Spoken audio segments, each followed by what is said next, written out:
Barang bukti yang kita sita yaitu 511.648 bungkus rokok dengan berbagai merek. Bapak dulu yang terhormat Pak Karpenmas, yang kami hormati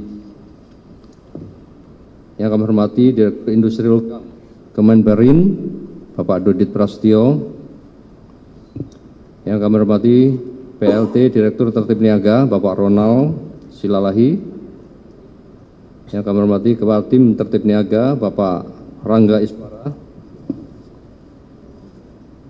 yang kami hormati Karwasidik, dalam hari ini diwakili Bapak Sumarto, Brigjen Pol Sumarto, selaku pengawas internal Polri, yang kami hormati Wadir Tipideksus Pak Samsu Arifin, Kasubdit 4 di Tipideksus Bapak Bismo Teguh Prakoso, dan Kasubdit Penindakan Direktorat P2 Bea Cukai Bapak Heru. Alhamdulillah, kita panjatkan puji syukur hari ini kita bisa berkumpul untuk mengikuti kegiatan press release yang merupakan kegiatan rutin yang kita laksanakan untuk menginformasikan kepada masyarakat hasil kinerja daripada Barreskrim Polri dalam mendukung seluruh program pemerintah. Salah satu atensinya Bapak Presiden Republik Indonesia, Bapak Prabowo, yaitu penanganan tindak pidana terkait masalah narkoba, perjudian online, maupun pengawasan importasi ilegal. Kali ini kita akan menyampaikan pengungkapan tindak pidana importasi ilegal yang berhasil kita ungkap oleh tim kami dari jajaran Direktorat Tipideksus dengan melibatkan seluruh satuan yang ada di jajaran kami. Selama kurun waktu 4 bulan terakhir ini,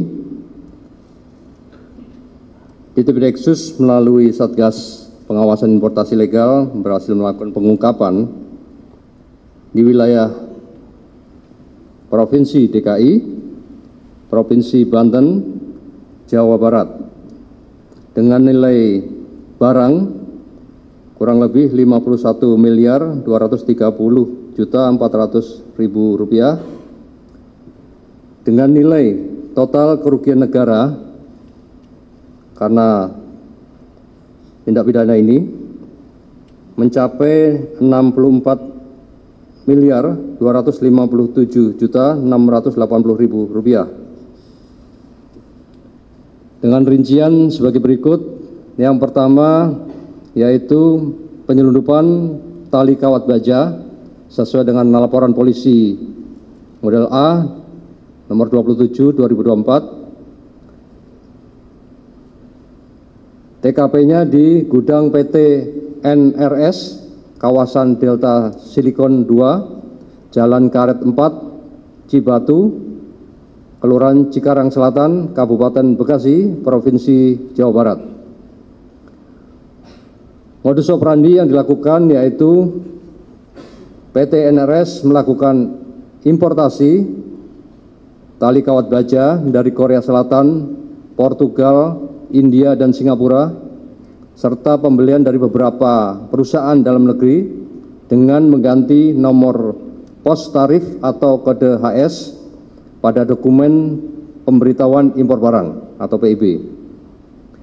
Dari yang seharusnya tali kawat baja menjadi batang kecil untuk menghindari pendaftaran barang wajib SNI dan tidak melakukan pembayaran biaya masuk PPh, PPN, dan DM dengan nilai barang sebesar 16,982 miliar rupiah yang mengakibatkan kerugian negara sebesar 21,56 miliar rupiah.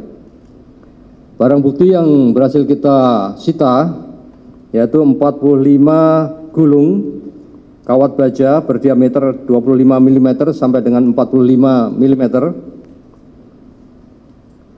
dengan tersangka RH selaku Direktur Utama daripada PT NRS. Pasal yang dipersangkakan yaitu Undang-Undang Nomor 3 Tahun 2014 Pasal 120 tentang perindustrian dengan ancaman pidana paling lama 5 tahun dan pidana denda paling banyak 3 miliar rupiah. Yang kedua, Pasal 113 Undang-Undang Nomor 7 2014 tentang perdagangan dengan ancaman pidana 5 tahun dan pidana denda paling banyak 5 miliar rupiah serta tindak pidana standarisasi dan penilaian kesesuaian Pasal 65 Undang-Undang Nomor 20 2014 tentang standarisasi dan penilaian kesesuaian dengan ancaman pidana paling lama 5 tahun dan pidana denda paling banyak 35 miliar rupiah.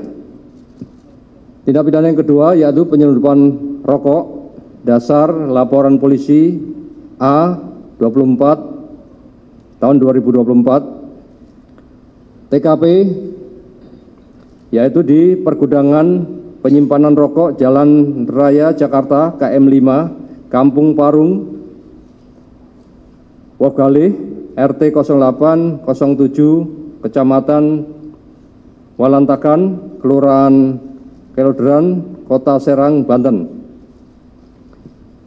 Modus operandi yang dilakukan yaitu pelaku usaha atau produsen menempelkan pita cukai atau tanda pelunasan cukai tidak sesuai dengan peruntukannya, di mana pita tanda pelunasan sigaret kretek tangan atau SKT dengan isi 10 batang atau 12 batang ditempelkan pada sigaret kretek mesin dengan isi 20 batang.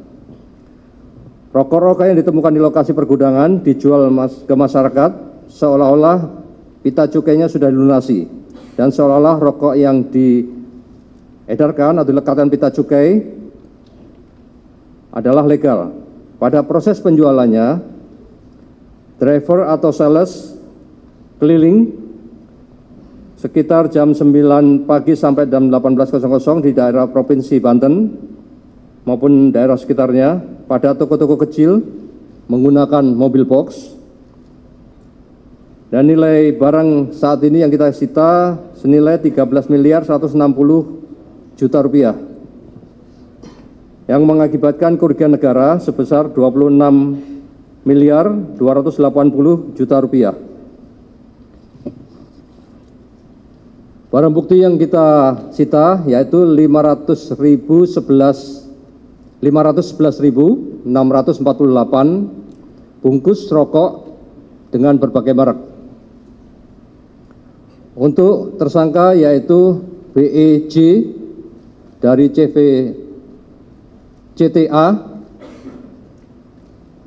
yang bersangkutan dijerat pasal 7 ayat 5 dan pasal 29 ayat 1 Undang-Undang 11 tahun 95 tentang cukai yang dirubah terakhir dengan Undang-Undang Nomor 7 tahun 2021 tentang harmonisasi peraturan perpajakan. Sehingga berdasarkan pasal 63 Undang-Undang Nomor 11 tahun 95 tentang cukai sebagian telah dirubah terakhir kali di Undang-Undang Nomor 7 tahun 2001 tentang harmonisasi peraturan perpajakan diatur bahwa pejabat pegawai negeri sipil tertentu di lingkungan Direktorat Jenderal Pajak mewenang khusus sebagai penyidik sebagaimana dimaksud dalam Undang-Undang Nomor 8 tahun 81.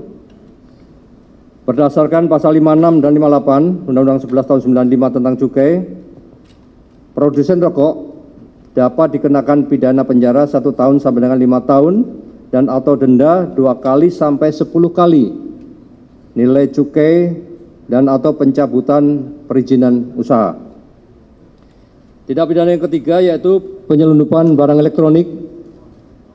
Dasarnya adalah LPA nomor 3 bulan 1 2025. TKP-nya di Komplek Pergudangan yang beralamat di Jalan Pesar nomor 18 Cikupa, Tangerang.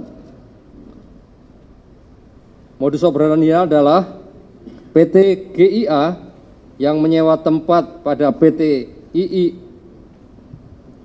yang beralamat di Jalan Pesor nomor 18 Cikupa, Tangerang, diperoleh informasi adanya produksi dan perdagangan terhadap elektronik yang tidak memiliki standar sertifikasi nasional. Kemudian dilakukan pengecekan dan kita bisa mendapatkan barang bukti berupa Smart TV, Digital TV, washing machine, setrika listrik, LED TV, speaker, TV rekondisi, remote TV, dan lain-lain. PT GIA menawarkan produk melalui media online atau e-commerce seperti Shopee dan TikTok dengan nilai barang total sebesar Rp18.088.400.000 dengan mengakibatkan kerugian negara sebesar Rp5.617.680.000. Barang bukti 2.406 unit elektronik tanpa SNI. Untuk tersangka saat ini PT GIA. Untuk ancaman pidana yang kita terapkan kepada yang bersangkutan yaitu Undang-Undang Nomor 8 Tahun 99 tentang Perlindungan Konsumen, Pasal 13 dan Pasal 57 Undang-Undang 7 2014 tentang perdagangan pelaku usaha yang memperdagangkan barang dalam negeri tidak memenuhi SNI yang telah diberlakukan secara wajib, serta Pasal 120 junto Pasal 53 Undang-Undang Nomor 3 Tahun 2014 tentang perindustrian. Setiap orang dilarang membubuhkan tanda SNI dan tanda kesesuaian pada barang atau jasa industri yang tidak memenuhi ketentuan SNI. Kemudian tindak pidana selanjutnya yaitu spare part palsu. Dasar LPA nomor 2 bulan 1 tahun 2025. TKP-nya di toko SAG, toko SA yang berada di gudang di Jalan Karanganyar Raya, Kafling 5354, Blok E20 sampai dengan E21, Kecamatan Sawah Besar. Kemudian gudang di Komplek Karanganyar, Kafling 55 sampai 56, Blok D 14, Kecamatan Sawah Besar, Kota Jakarta Pusat, serta gudang di percetakan Jalan Utan Jati, RT 01 RW 011, Kecamatan Kalideres, Jakarta Barat. Modus operandinya yaitu warga negara Cina yang berinisial FF, VV,